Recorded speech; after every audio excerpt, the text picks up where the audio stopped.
And for the folks at home, I mean, that's a shot that makes us weak in the knees. It's beautiful.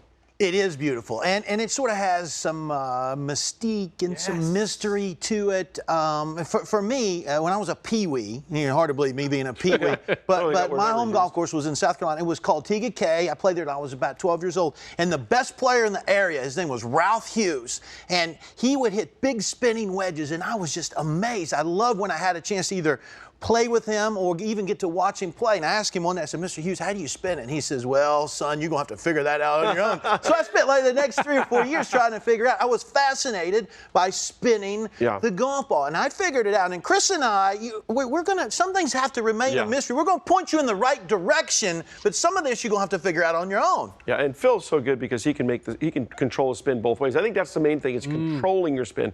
It's not so much making sure that you have enough backspin, it's just making sure that when you want that backspin. One of the keys, and I tell everybody at home, listen, clean your grooves. What? That's the #1 thing. What? Everybody at home has got an awesome club. I go see them every time, and they're filled with dirt. If you think Bones had those clean? Yes, on that one? clean. If your grooves are full of dirt, they're not going to get spin. That's the most important thing. I thought dirt was kind of like, you're like a player, No. You wipe the dirt off the club onto your glove. Correct. That's another no-no right there. But the other thing is, if you're not playing a ball that has a little higher spin rate, even Phil Mickelson can't back it up. So a lot of it has to do with the equipment as well. If you go get a Pinnacle, for instance, you're not going to spin a Pinnacle. It's just not going to happen.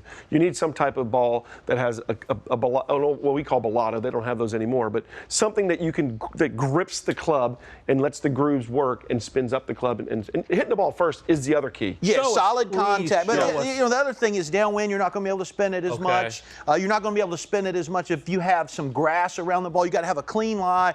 I've always found, Chris, if it's a little uphill, you worry about maybe putting too much spin on it. But I'm going to hit 2. I'm going to hit 1, just normal, not really trying to put much spin on it. And then I'm going to hit 1 that I'm going to really try to spin. Tour sauce on this second one. And what's the difference? When you say, I'm not going to put spin on this one, how are you taking it off? Well, I mean, for me, I'm just kind of swinging normal. I'm not really trying to hit as hard. I think what creates spin is club head speed. Yep. So the harder you go at it, the more you're going to create club head speed, which is going to make the ball go up quicker and then spin more. Interesting. So this one, I'm going to open it a little bit, and I'm going to really try to use my hands through it, maybe a little bit weight on my left side, and really just try to see what that one does. You could sort of hear it leaving. It definitely had more spin on it. It did. It's fun. Yeah. Yeah, there you go, right there. And that's the same thing. Ball first, that's the key. Clean grooves, that's the real key.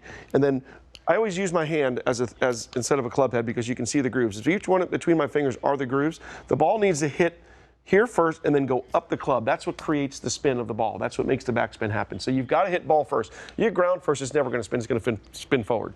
If you hit ball first and let it go up your club head, that's what creates the spin. Yep. Charlie, your mentality is the same on this as well? Right, solid contact. And then a great thought is I'm going to take the ball and then I'm going to take my divot. And it's not like you're trying to take an intentionally large divot. You just want to have solid contact with a full wedge, and that'll give you maximum spin. And a good tip at home, tee it up really low, but put it on a tee with your sandwich on the practice range, and then that tee will stay there and see where your divot is. Your divot should probably be about an inch and a half in front of that tee on a wedge shot. And if that doesn't work, hold on, folks. If that doesn't work, all of that, you know what you got? You got to get some tour sauce. Yep.